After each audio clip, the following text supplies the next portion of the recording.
Og'riq ko'tarilgan paytda aynan o'sha og'riqni o'ziga murojaat qiling.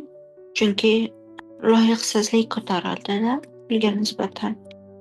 Ya'ni allaqachon mavjud siz o'zingizga hech narsaga loyiq emasman, arzimayman degan nuqta mavjudda. Bu qaysidir savolga teng. Ya'ni qaysidir vaziyat bo'lgan va vaziyatdan keyin allaqachon o'zingizda hech narsaga va pullarga noloyiq sifatida ko'rgan nuqta bor. Shu nuqtaga boring va ayting, bu siz bo'lmasdi.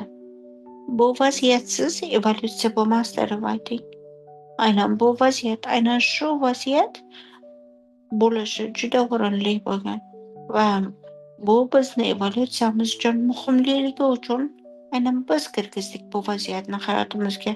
Ya'ni vaziyatga nisbatan javobgarlikni oling. Buni siz tanlaganingizga nisbatan javobgarlikni oling va faqat hammasi bo'layotgan vaziyatlarni hammasini o'zingiz evolyutsiyangiz uchun tanlab kirgizganligingizga javobgarlikni oling va hayotda sizdan boshqa hech kim yo'q. Tasavvur qilyapsizmi? Sizdan boshqa hech kim yo'q. Hattoki o'sha vaziyat ham yo'q. Chunki siz yo'q. Hozir shuni his qiling. Vaziyat faqat va faqat siz evolyutsiyangiz uchun berilganligini va siz bola pozitsiyasida bu hamma vaziyatni og'riqda yakunlashni tanlov qilinganligini. Aslida ulg'aygan pozitsiyada har bir vaziyat evolyutsiya uchun beriladi, boshqa hech narsa uchun emas. Va siz aynan evolyutsiyani tanlov qilganligingiz uchun bu vaziyat berilgan. Endi bugun barcha og'riqlarni bartaraf qiladigan nuqtaga yetib kelindi. Nuqta qaysi nuqta? Aslida o'sha shaxs yiqqan, o'ziga qo'ygan barcha nomlarini parchalanishi kerak bo'lgan nuqta. Parchalanish nuqtasiga yetib keldingiz. Qaysiki parchalanish? O'zingizga qo'ygan nomlarning parchalanishi. Bu nuqtaga yetib keldik. Har birimiz birin-birin parchalayapmiz. Bu qo'yilgan nomlar, tamg'alar, o'y-fikrlar, shablonlar, programmalar, chiplar, dasturlar hammasini parchalanishiga yetib keldik. Chunki bular faqat va faqat yerda mavjud bo'lgan dasturlar. Ruh esa faqat va faqat sof. Demak, anglatadiki, hamma biz yashab o'tgan vaziyatlar yo'qlikka teng. Tasavvur qiling, hozir o'zingiz ham yo'q, ismingiz ham yo'q. Pasportdagi hamma dangilaringizni olinganligini his qiling hozir bir onda his qiling. Butunlay hamma pasport dangilaringiz yo'qligini. Sizda oila ham yo'qligini, sizda munosabatlar ham yo'qligini, sizda ota-ona ham bo'lmaganligini, butunlay shaxs yo'qligini his qiling. Og'riydi, chunki faqat shaxs og'riydi. Programmalarni kiyadi faqat shaxsiyat. Qiynaladi faqat shaxsiyat. Siz o'zim deganingiz hozir shaxsiyatga gapiryapsiz. O'zim demang. Sizdagi shaxsiyat yig'layapti. Sizdagi shaxsiyat og'riyapti. Ruhingiz emas. Ikkalasining farqini yaxshilab his qiling hozir.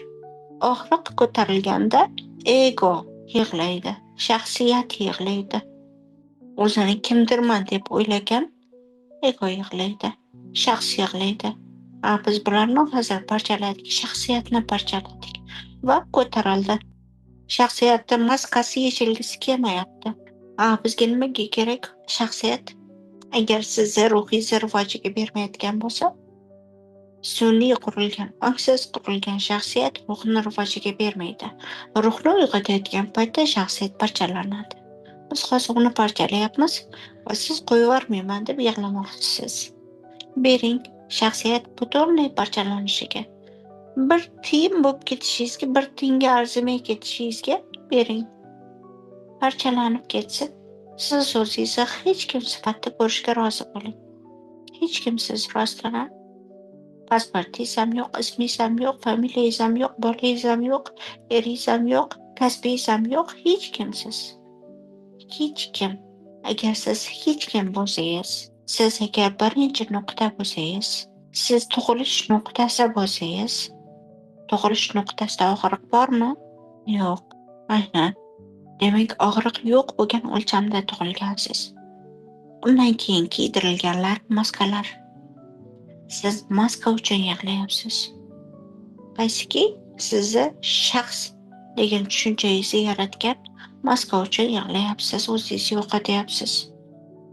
O'zingizni yig'ishtirib ololmayapsiz. Endi yengalladingizmi? Yig'layotganda nima uchun yig'layotganingizni his qilib oldingizmi? Siz butunlay yo'qlikda yaralgansiz. Hamma narsa toza, sof bo'lgan nuqtada yaralgansiz. Undan keyin yaralganlariga shaxsiyatingiz jon kuydirsin, siz emas. Yaralib olgan maskalaringiz jon kuydirsin. Maskalar yig'layapti. Chunki shilinib tushyapti. Yoki tushmoqchi emas. Qo'ying, ular o'ylasin, siz emas. Siz bemalol darsingizni qilavering. Maskalaringiz o'ylasin, siz emas.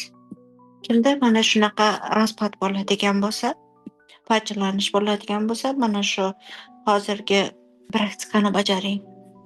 Bu shaxsiyatning parchalanishi etapi ketganligi va bu har biringizda bo'ladi, ko'tariladi.